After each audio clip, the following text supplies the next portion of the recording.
Our speaker today is Kyle Wilhoit, and he's going to be talking to us about part 2 of research that he's been doing with SCADA and control systems gear. So we'll give everybody a few more minutes to come in. I'd like to remind everybody on the way out, try to RFID out and you'll get a survey.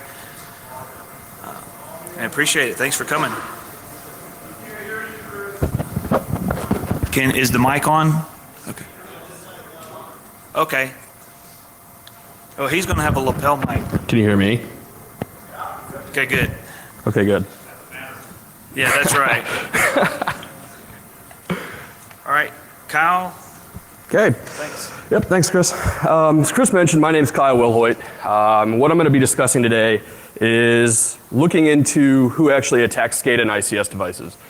This is part 2 of some research that I've been conducting since November and December of last year, and I presented the first half of this in Black Hat EU earlier this year. The difference is, if you weren't in that, you're still going to get all the same data, but additional data as well. So this is actually going a much deeper into the architecture, into what I did, the attack methodologies, etc., and how I attributed the data to the attackers that were going after these honeypots. So this is more in depth. It is the second part, but keep in mind, you don't necessarily have to know about the first presentation at Black Hat EU to really get the value from this. So a quick who am I? Again, I'm a threat researcher at Trend Micro. Do research and blogging on criminal underground, targeted malware, malware-based espionage, exploits, vulnerabilities, all the traditional security stuff that everybody hears about. Look into malware reversing, detection, and again, ICS and SCADA security, obviously, that's why we're all here. Offensive exploitation, those types of things. So what's the presentation going to focus on? I think a lot of you probably know, but nonetheless, we're going to talk about, first of all, kind of an overview and concerns with ICS. That's for those of you that may not necessarily be in the ICS arena.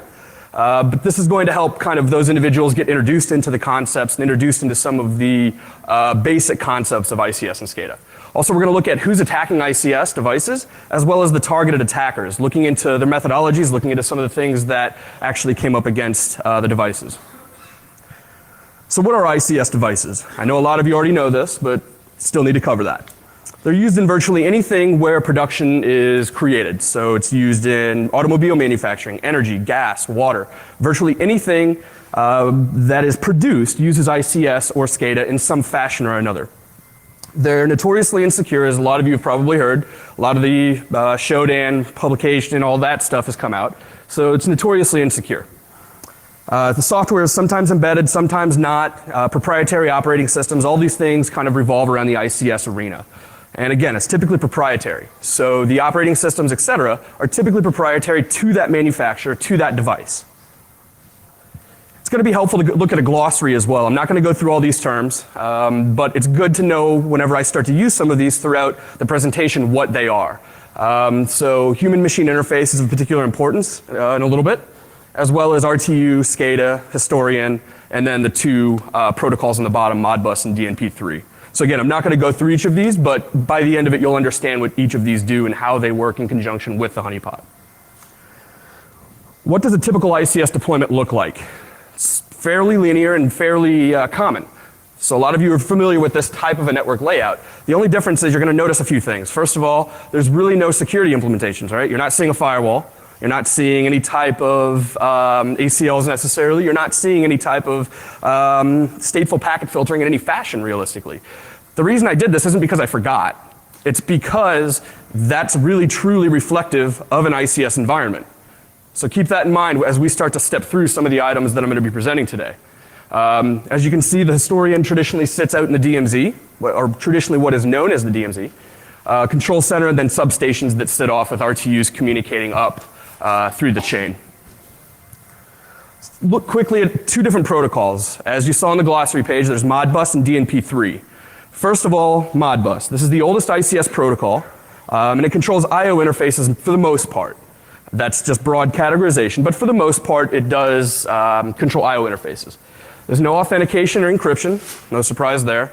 No broadcast suppression. and there are known vulnerabilities published. It's also a very, very simple protocol. As you can see, there's virtually nothing to it. It's plain text and very simple. So you can start to see that that starts to introduce a lot of security issues and a lot of concern around that protocol.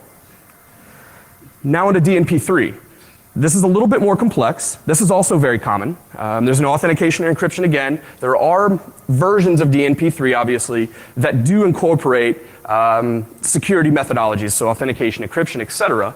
But by default, DNP3 does not support encryption or authentication. There are also several published vulnerabilities, and as you can see, it's a little bit more complex as well, a little bit more complex than Modbus. So what are some big threats to industrial control systems? This isn't all of them, so don't automatically quote me as saying these are the only 3 issues. That's definitely not the case. HMI is the human-machine interface. It allows arbitrary command executions if you were to compromise the HMI, as well as doing set point modifications. So if you're looking at compromising or an HMI environment gets compromised, this is a common way to go out and actually exploit systems that are sitting behind the HMI. And we're going to get into attacker methodology a little bit later. The data historian, going after and looking at the threat to a data historian, it allows inbound traffic to a secure network segment. So if you remember the first diagram, the historian sits in the DMZ, and it acts as a bastion host in between the DMZ and the control network, as well as the business LAN. So from there, you can access the internal network and or the control system network. So compromising the data historian could give you privileged access into the control system network.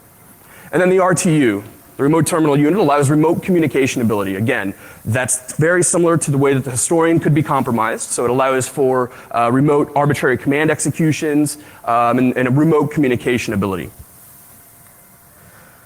I oftentimes find it beneficial to look at the differences as well between an industrial control system security individual's job as well as an IT security job. From an ICS perspective, you all are familiar with the CIA triad: confidentiality, integrity, availability. Well, the ICS environment has a little bit different perspective. The first thing needs to be integrity, right? So you need to make sure that the correct commands are issued. If you're looking into an ICS environment, you have to understand that their primary focus, or an ICS environment's primary focus, is to continue operation. It's about money at that point. It's not necessarily about security. The second piece would be limiting interruptions. That's availability, right? So it's a little bit backwards from the traditional CIA triad. And then third is protect the data, confidentiality, right?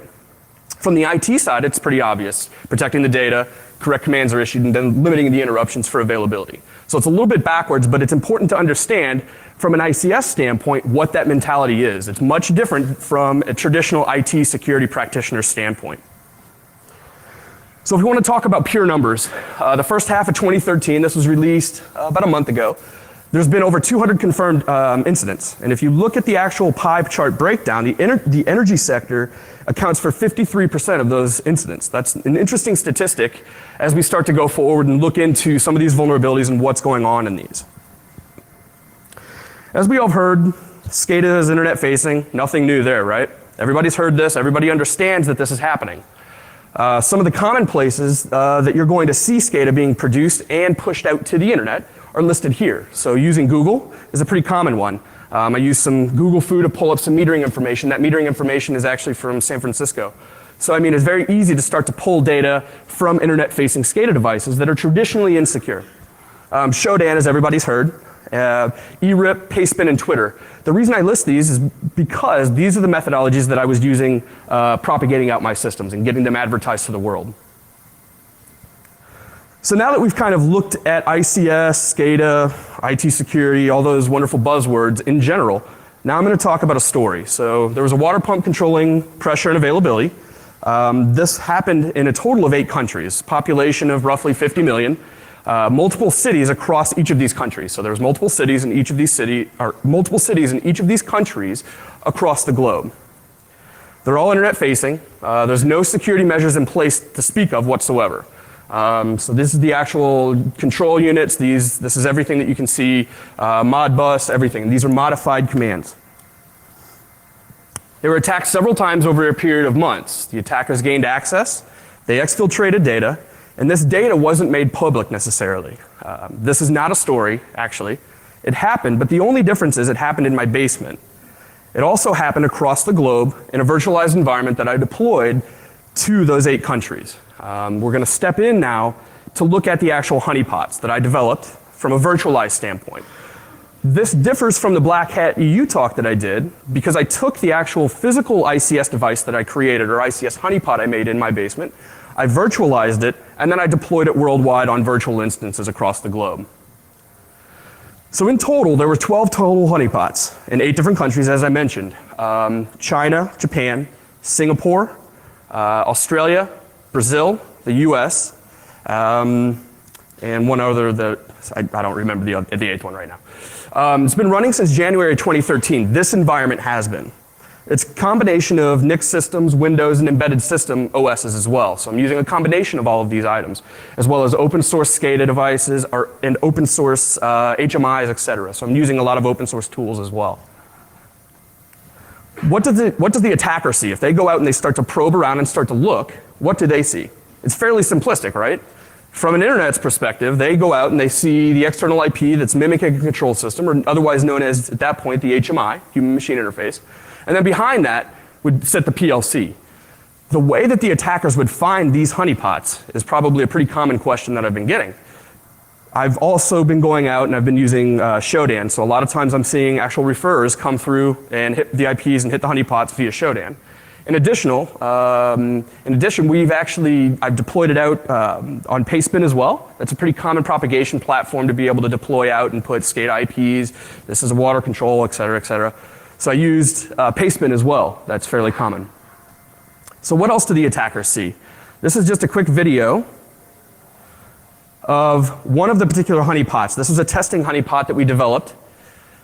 As you can start to go through, keep in mind that this is all insecure. This is a common type of ICS device that you're going to find on the internet. Again, keep in mind that whenever we were out and I showed you the actual Google search that I had done, this is a very similar mock-up to what would happen if you go into those metering devices. I didn't obviously go in and modify anything, but I did go in and access.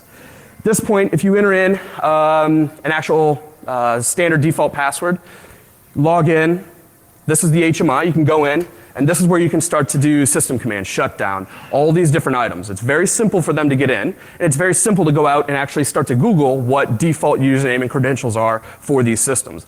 Unfortunately, this isn't necessarily, this isn't new. This isn't something that, oh, well, Kyle, you've deployed these systems, but you left everything default. Yeah, unfortunately, that's a majority of the world right now is doing this type of thing. So this isn't just, rare.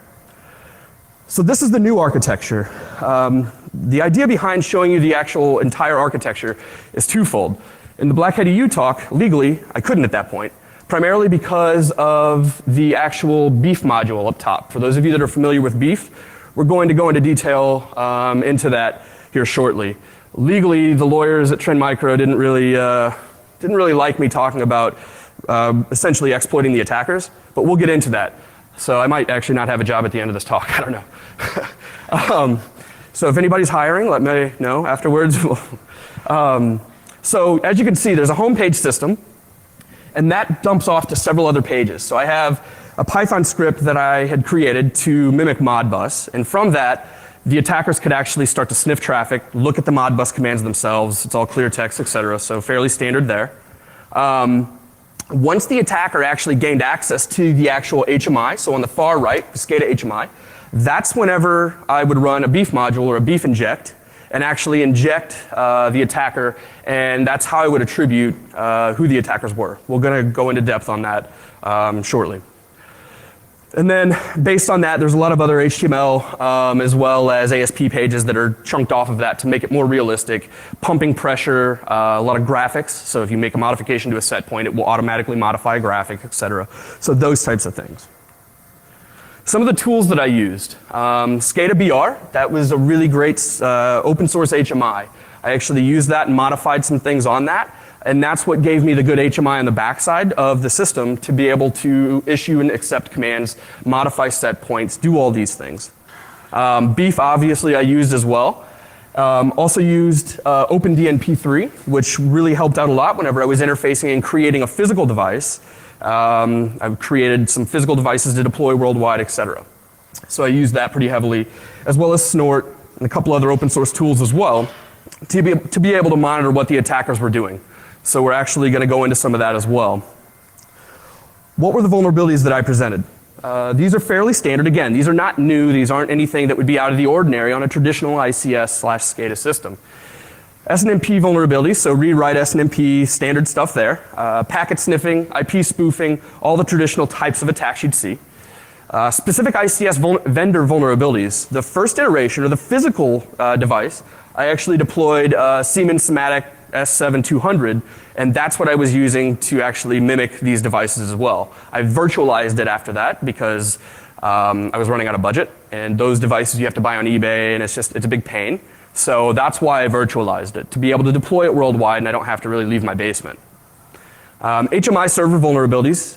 SCADA BR is great, but there are also some vulnerabilities with that software. So there are obviously some vulnerabilities there that aren't necessarily published, but they are there. Someone that has some web app pen testing skills would be able to easily go out, gain access, compromise that system. Authentication limitations, so that's pretty obvious as we saw in that demo. Just default username and password credentials, nothing new there, pretty standard. Limits of Modbus and DNP3 authentication encryption. Again, that's going back to the fact that these are in plain text. This is not encrypted, not authenticated. VxWorks vulnerability, and specifically for this, I was utilizing VxWorks for the FTP side.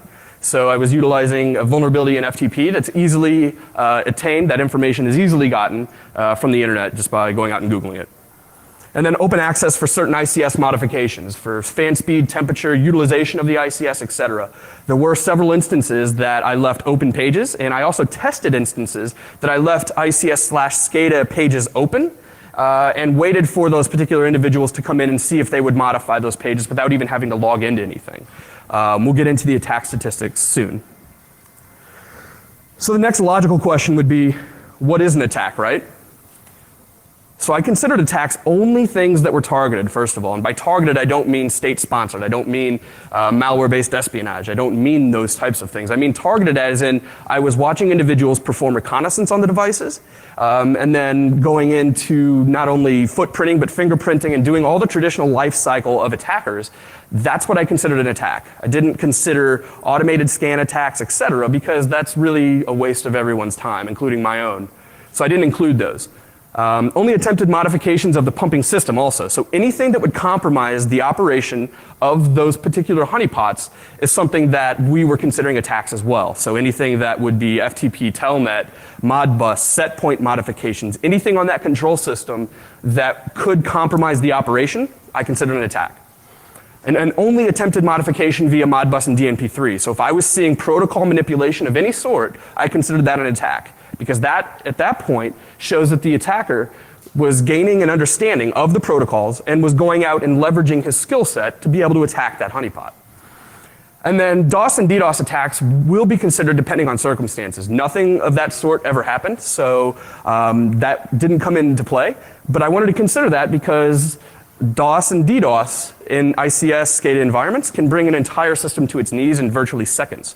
So I had to consider that as an attack depending on the circumstances.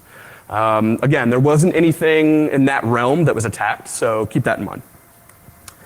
So what was the attack statistics? 74 total attacks across the globe that we were seeing. A large majority, as you can see, is from Russia, 58.1%.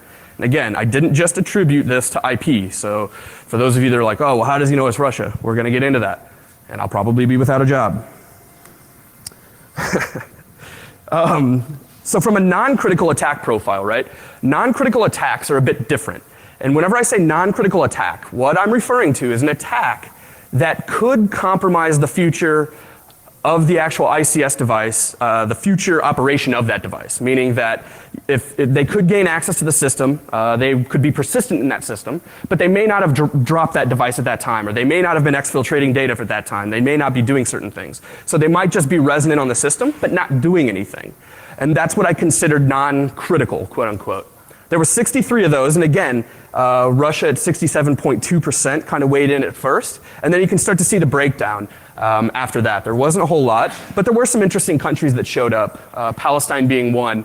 The interesting thing about Palestine actually is that I was monitoring an attack from the original honeypot that I deployed in my basement, and then I watched the same exact machine name. I tied it back to the actual host name, not the same IP, but in the same /24 network that actually was then attacking honeypots elsewhere in the world. So it was interesting to be able to watch. They were not only looking into those specific type of vulnerabilities and ICS vulnerabilities, I could watch them hit different honeypots across the planet. So that was an interesting statistic that I was monitoring from a couple different actors in Palestine was one of those. So now, from a critical attack standpoint, there was 11, with China actually weighing in at 1. And we're going to get into the Chinese attacks shortly, but that's the primary grouping of the critical attack. And again, Palestine was the interesting one, as well as in China. So I said that I wasn't really tracking automated attacks, but I was keeping statistics for those attacks, primarily because I want to understand just kind of what traffic you're seeing, what you're looking at, et cetera. So in all, over 5 months, there was roughly 32,000 automated attacks. That doesn't seem like a lot, especially for external-facing ICS devices with IPs. And to be honest, I can't necessarily say why there wasn't more. I can just say that that's the number that I pulled. There was over 1,200 unique IPs that performed a majority of these attacks. There were obviously one-offs that had performed a single scan, port scans, those types of things. I didn't count port scans into this. Otherwise it'd be, I don't even know how many, probably in the hundreds of thousands, millions. But 1,200 unique IPs that performed those 32,000 attacks. So you can start to see pretty quickly that, I mean, a lot of those are going to be using automated, SQL injectors, et cetera. So keep that in mind, that this isn't necessarily, they might just be hitting these IPs with automated stuff and just let it go. So what are some of the attacks that we saw? So there was a data exfiltration attempt, which we're going to get in depth on. That was an interesting one, and that was definitely targeted in nature. There was modification to CPU fan speed. There's Modbus traffic modification, which again ties back to the targeted attacker standpoint, right? If I'm seeing Modbus traffic modification, I'm knowing at that point that these particular individuals are motivated to look into either destroying this device or attacking it in some fashion. It could be malware-based espionage, it could be statistical analysis, it could be whatever the case is, but that's what they're trying to do. HMI access was very high, primarily again, because it's default username and credential password. Nothing new there. Modifying the pump pressure and modifying the temperature output. Those were interesting ones. Those were direct compromises of the water system, meaning that from the modified temperature output, I actually saw an attacker go in and modify the water temperature to be 125. They set the set point at 125. So at that point, the individuals on the receiving end would have a bit of a problem receiving water. And the same thing for the actual pump pressure. I was watching individuals go down and lower the pump pressure to where it would at that point not be able to pump water to homes and businesses, et cetera.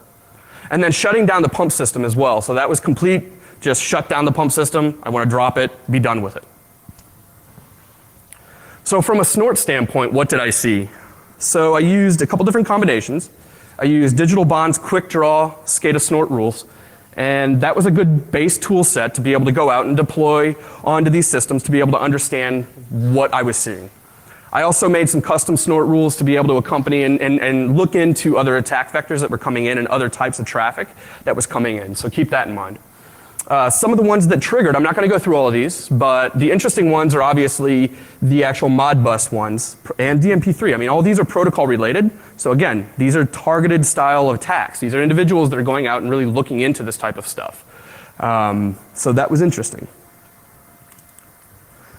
So this is where things get a little bit more interesting. I referred to a couple of attacks that were critical in nature, originating from China. Received an email on one of the honeypots. This particular honeypot, I had an email address on every single actual web page, HMI as well as front page. From that email address, I was just hoping to see if anybody'd email me. I wasn't even really expecting anything until one day I received an email. This is the text of the email. Obviously you can see it's riddled with some grammatical errors, as well as they're acting like the city administrator for that city.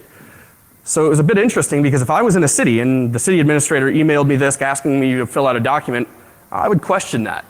I guess they were assuming that most city administrators and municipal water supplies wouldn't do that. So if you work for a municipal water supply or you do something in that regard, don't respond to these emails and look for grammatical errors. I mean, it's pretty bad. So if you open up the document that was attached, it's a decoy doc, just like traditional targeted attacks that we've all seen and love. This is the decoy doc. Nothing there, right? So at this point, started to reverse engineer some of the malware. This also comes up whenever you execute the or open up the document. The decoy doc drops. You close that out, and this pops up. For those of you that are interested in open source intelligence, etc., that is tombkeeper@126.com. So for those of you that want to go out and find out who this particular individual is, have fun. That's a good one. So at this point, you can also start to watch network traffic, etc. And you can also watch dump files, drop files, etc. It drops 2 files. The first is gh.exe. That's just that's a hash dump. Nothing crazy there. And then AI shovels a shell back to a dump server, and those are the switches that you can see.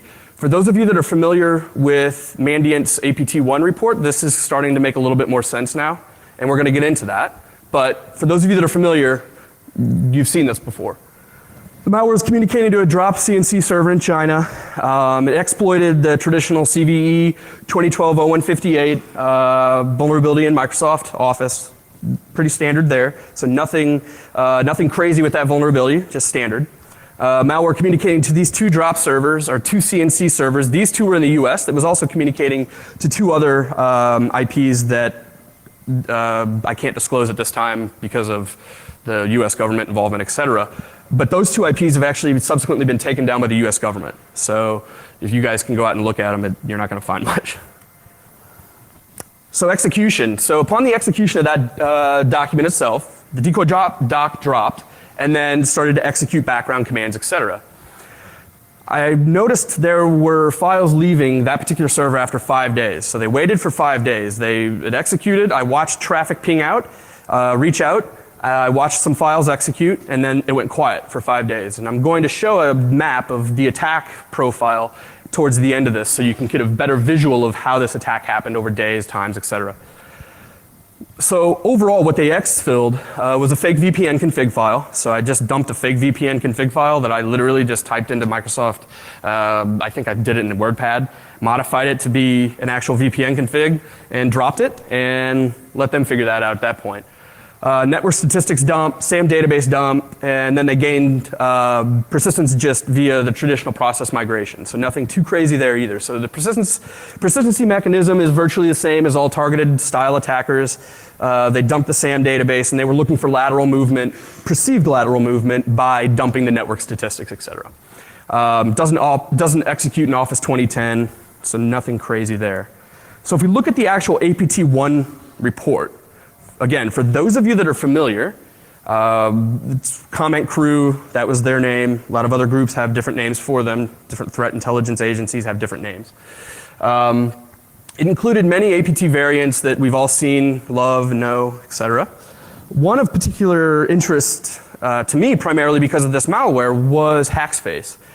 For those of you, that haven't seen it, this is a clip of where Hackspace fits into the development life cycle and when Hackspace first came kind of into existence.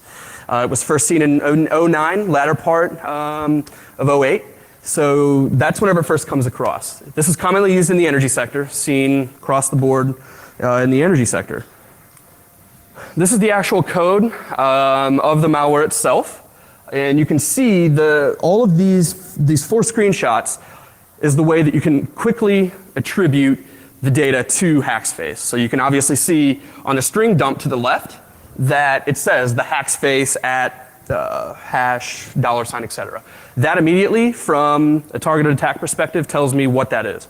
And then everything else, as you can see, these are all the essential indicators of compromise that I was utilizing to be able to go out and see what those attackers used. So one step further, the connections that were actually seen, this is a listing of those. For those of you that are interested, I have my contact details at the end. I can give you all the IOCs that I created for these. So if you want IOCs directly for Hackspace, feel free to reach out to me and I'll send them out to you. That includes MD5s for all the files, etc. So I have all that, and I'm happy to share that. I just didn't include it here because I don't want you guys to sit here and stare at a page of MD5s all day and try to write it down.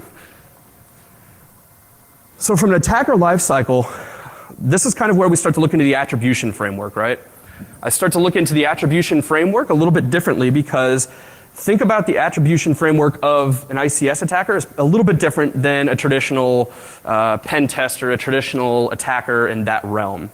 What I mean is they still perform a lot of the same steps, so a lot of this isn't going to be necessarily new to you, but what they perform in those particular steps is a bit different. So if we look at the reconnaissance stage, at that point they're doing all the traditional type of reconnaissance, open source intelligence, Maltego runs, Maltego transforms, Google searches, all those traditional things, so nothing too new there. From the scanning section, they do CAM table scans and ICS protocol responses. They're trying to see and probe out to find out what these particular systems are running, what they're doing, how they're doing it. So that's the next step, and then enumerating is pretty simple on that as well. It's just man-in-the-middling the actual ICS protocols. So again, nothing too different there. The next stage is a bit different. And from the experience that I've had with the HoneyNet, they took one of two steps really at that point. The first was, do they want to disrupt the system, right? Do they want to take that system down? That would be denial of service, system shutdown, system modification, whatever the case is, that would be the disruption.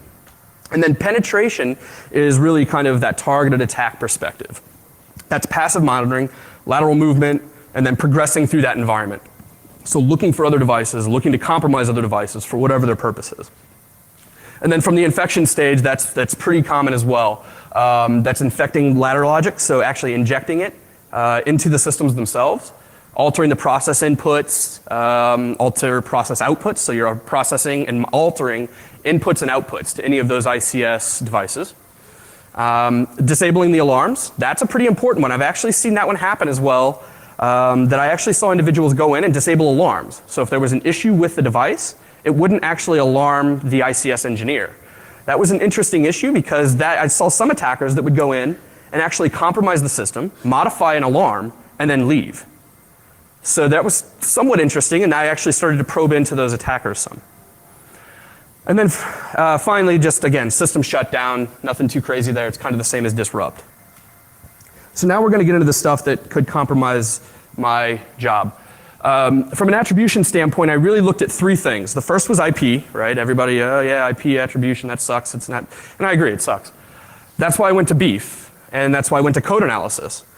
From a code analysis standpoint, I was able obviously to go out and look at the particular decoy doc, look at all those items, and really contribute it back to that point as being kind of a targeted, state-sponsored, quote unquote, attack.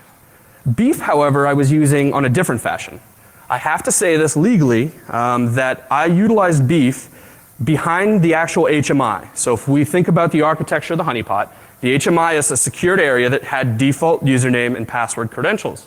Once they authenticated past that device, at that point they're kind of mine, right? So at that point I injected beef into their browser, and I was able to run several commands against the particular individuals. Keep in mind, beef is a functionality and beef is a framework that allows you to do everything from doing an internal host name lookup all the way to going out and putting an interpreter shell on their device and running persistence mechanism.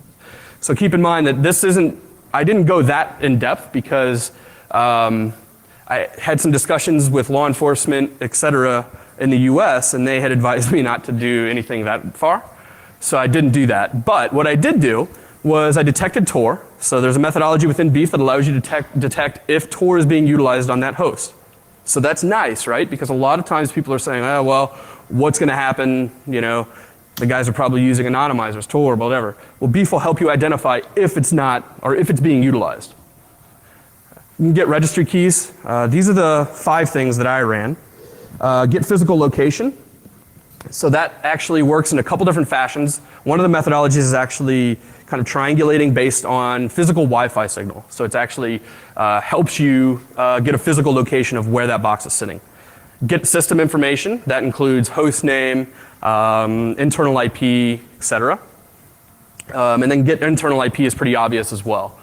So you can start to see some of the events on the bottom, and that's kind of the authentication mechanisms, and you can start to see the events. That's in beef. You can track what the users are doing, where they're clicking, how they're doing it, when they're doing it, etc.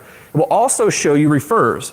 So if the individual was coming from Shodan or if they were coming from somewhere else, I can see that in the refer whenever they actually hit the site. So you can start to attribute how the attackers are finding your items, right, your devices.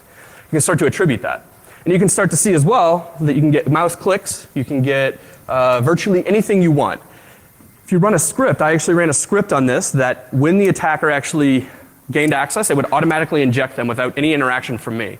I don't like being up 24 hours a day monitoring these devices, so instead I just had it automatically inject. Again, legally, yeah, that's questionable, and I don't think I was supposed to really talk about this piece, but it is what it is. So looking back at the targeted attack, I wanted to kind of break down what the days looked like, right? It's kind of a different architect.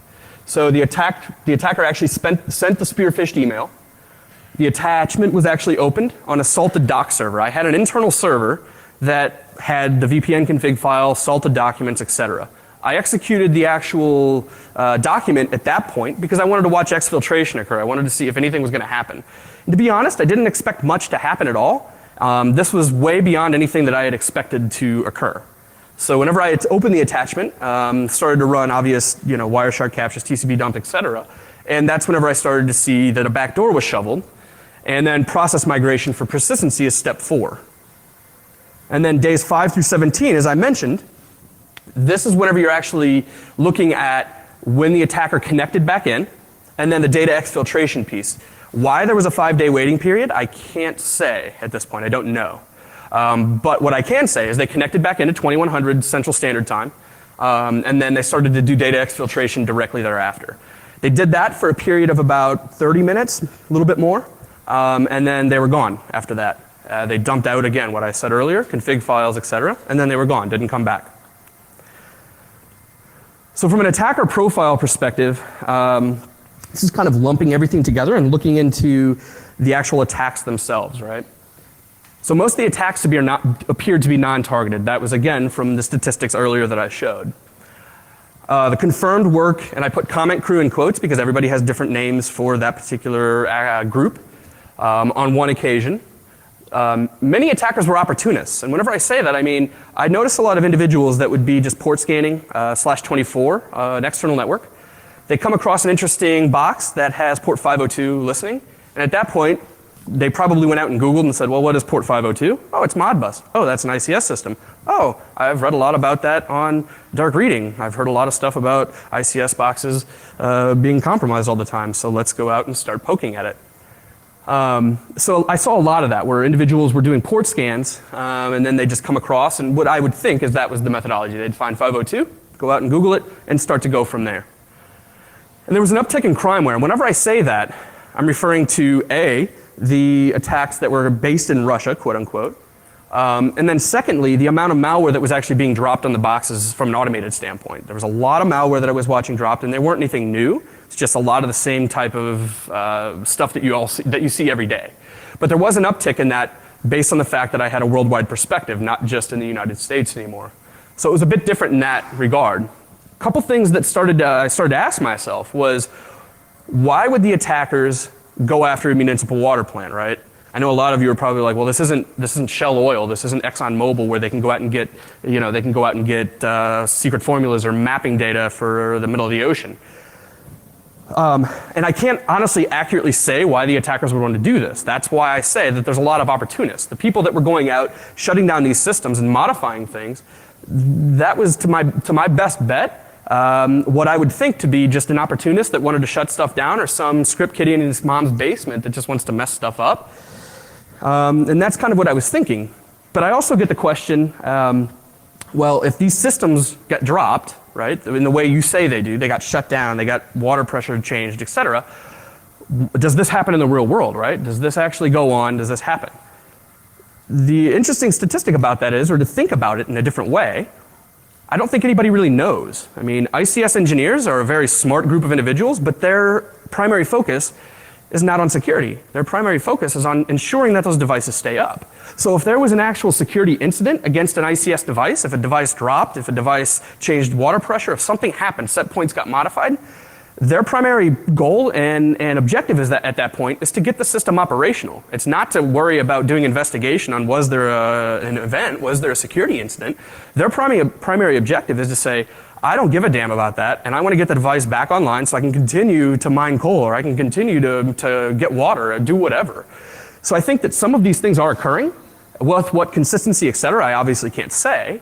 But what I can say is that they're probably occurring, but in what way, I can't say.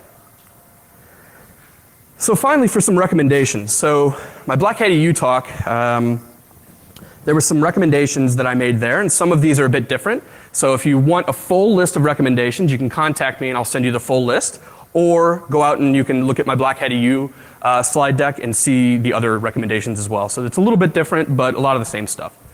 So the first is disable internet access to your trusted resources, right? I mean, a lot of this would be prevented if you disable access to the trusted resources. A lot of these attacks in this talk, I wouldn't be standing here if I didn't have access to the internet with those devices.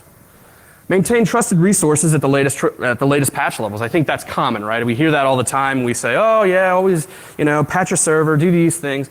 It's very, very important, and more so in the ICS SCADA environment, to keep your things patched. Because of 2012-0158, that CVE, for instance. If I had my system patched up, if I was using a modern Microsoft Office iteration, wouldn't have happened. It wouldn't have dropped that.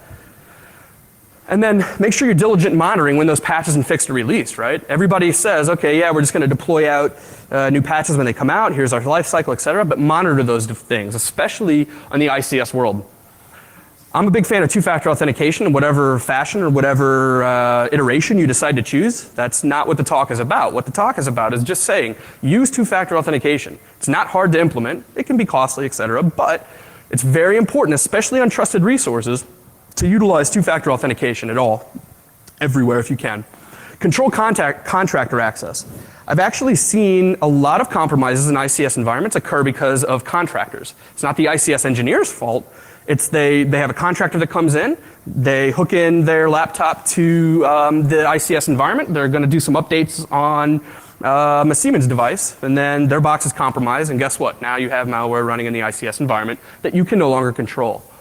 So control contractor access at all costs. That's very important. Use network segmentation.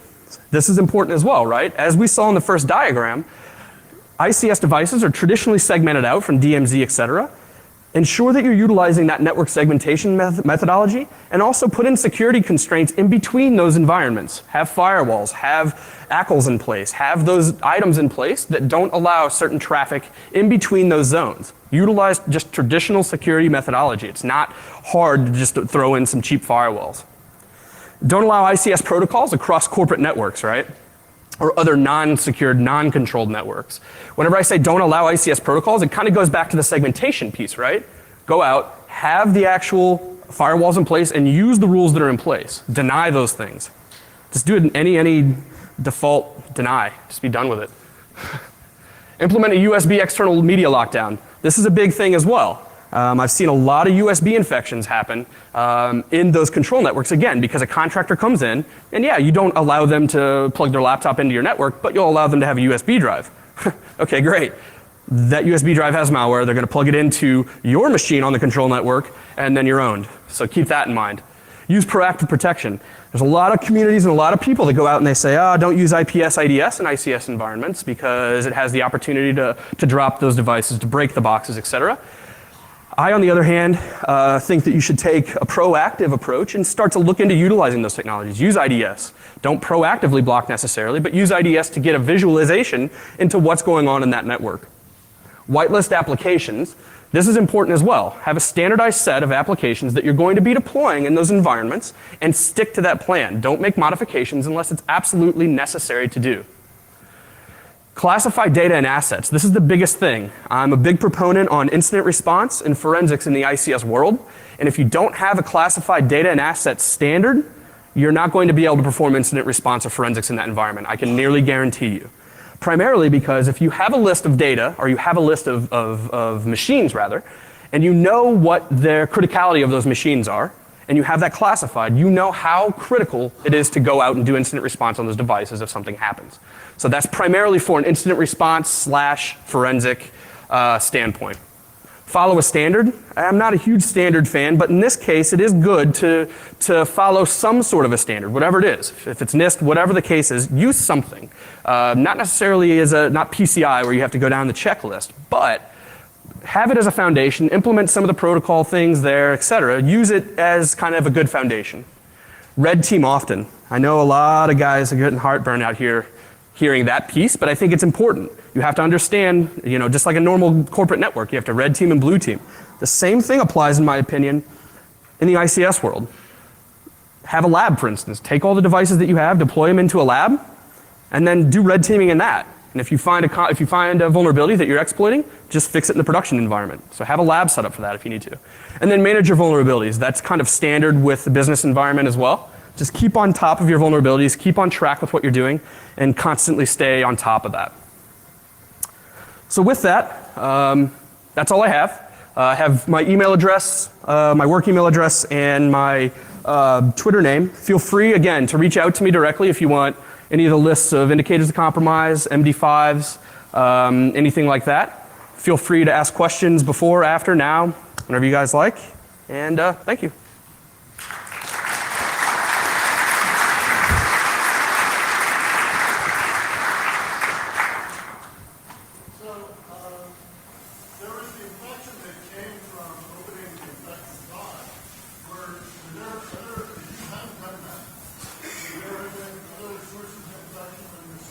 So sure, that's a good question. So the question was, if I wouldn't have opened up that document, would there been other factors or other infection vectors into the environment?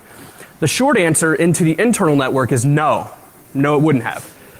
What the other vulnerabilities or what would have been compromised is realistically the operation of those devices. So the only real targeted attack that revolved around espionage or targeted style of attack was utilizing that traditional CVE 2012-0158. However, the other attacks that were present, the other vulnerabilities, et cetera, I wasn't really seeing anything that would have really compromised the system on the inside. They were primarily bringing the box down, modifying set points, very simple stuff. And that's why a lot of those attacks, as I kind of mentioned, were opportunist type of attacks. Because they weren't really like creating CVE 2012-0158 docs and sending them to me. They drive by, do a Google search for default username passwords, log in, start breaking stuff. So, does that answer your question? Okay, cool. Yeah.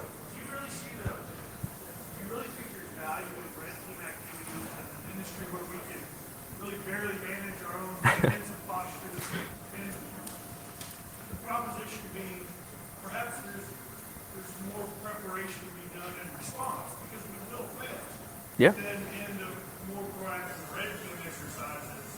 That's just a matter of resource distribution. Yeah, no, I mean, that's a great thing. So the question was, do you think that we should really spend our time focusing on red teaming activities as opposed to proactive protection, deployment of firewalls, et cetera, correct? Well, more to the preparing response capabilities. Oh, okay, sure. Gotcha. Okay. Yeah, that's a great point. So I just recently spoke down in Texas at the SANS Digital Forensic Conference on ICS incident response and forensics, because I think that's just as important. From a utilization of resource standpoint, I mean, it obviously comes down to budgetary constraints, et cetera, but I think you're exactly right. I probably should have included that blue teaming or incident response / forensics really needs to be approached probably before the red teaming piece. I included that in the Black Hat Europe one. I probably should have put that here for context, but that's a great point. You really need to introduce incident response and forensics into ICS so you understand what attacks are happening in your environment. So that's a great point. Have you considered modifying your system to incorporate multiple data points to sort out the opportunists from the ones that truly understand the system, such as pressure before, pressure after, and a valve that says Yep. open, close? Because ICS engineers often dispute saying, you can monkey with one of my data points, however, I've got 2 or 3 others to verify if it's true or whether it's false or whether it's simply failed. That's a great question, and honestly, that is hopefully the 3rd iteration that will either be at RSA or Black Hat EU of next year. That's actually what I'm working on now. That's becoming a bit more of a challenge because there's a lot more implementation. I mean, what I created wasn't It's complex, but from an ICS operator standpoint, a true ICS engineer would get in and be like, okay, yeah, nothing, it wouldn't be anything too crazy, I guess you'd say. But from that standpoint, it's a lot of intense work, and that's what hopefully the third stage is, as well as rolling it into a more of a production environment. But that's a great point. Sure. Yes. My question is, are there certain industries that are more vulnerable than others? Because I looked at some of the network topology diagrams. Yep. And I'm a compliance auditor, and I've never seen a substation that doesn't have access to the supply. Okay, good. Good. Yeah. So from my standpoint, I can say from two industries that I've been directly involved with. The first would be electricity generation. That's the first one I've been directly involved with. And the second would be coal mining as well. I know from the coal mining industry, it's sad. It's atrocious, to be honest. There's virtually no control. And if there's anybody that's working for a coal company, I apologize. If there's a security person at a coal company, I apologize. And your company might be different. However, the ones that I've been exposed to have been very insecure and have been lacking ACLs, ACLs, have been lacking firewalls, have been lacking those things.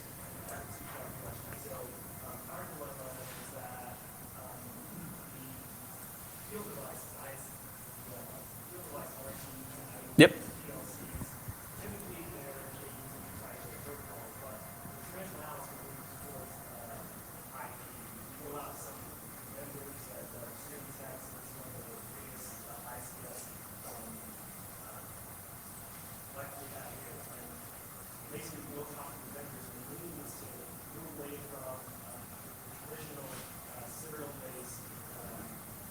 Mm-hmm. It's cheaper. Yeah.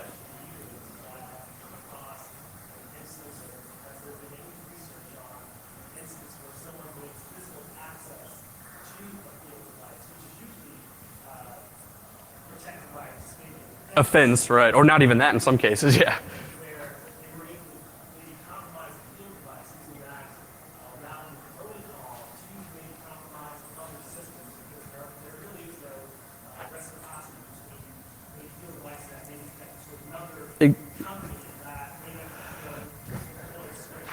Yeah, I can say I haven't seen any research in that area. That sounds like a really good area for opportunity for doing research, primarily because, again, as you said, that's an area that is obviously very insecure. And I mean, I've been to several areas that have literally nothing. It's a box with an RT, with literally a field device there in a box. That's it. There's nothing. You could walk up to it if you just were walking somewhere, and you could come up to it and just pop the top off and have access. So I don't know. I haven't seen any research on that, but that's a really good point. Thanks. Mm-hmm. So I wanted to ask about protocol attacks. You mentioned that Mm-hmm. tumble occurred, and it's a two-part question. One, those protocol attacks were reliable simply because you left the port open, or did they actually get in and then begin going out? That's a good. Yeah. The second part of the question is, were any of them on the path to success? Sure. So to the first part, the question was Modbus, for instance, was it externally facing and open, or did they have to gain access and compromise it? I tried it both ways, and it was successful both ways, meaning the first iteration that I had of the HoneyNet or honeypot had Modbus externally facing with no filtering in place whatsoever. So if you did a port scan, you'd see Modbus sitting there, right? So that was the first iteration. Then I changed it because I wanted to see, obviously what effect it would have if I changed it. Obviously the number went down dramatically of the amount of man-in-the-middle attacks, the amount of spoof, etc. But they were still being present by compromising the internal operations. So if they were able to compromise the actual HMI, and it was communicating in the background as well via Modbus, then they could also go there and also start to do man-in-the-middle at that point. But that was much less than obviously going out and seeing it on the external side. And that's why I had mentioned that a lot of it was opportunists. Because they'd drive by, they'd see 502 open, and they would see that it wasn't filtered. And they'd say, oh, well, that's interesting. And then they'd go out and start to do, looking into that protocol and looking at attacking it. So it's a good question. All right. Well, thanks again. Feel free to reach out to me if you need any information. Thanks.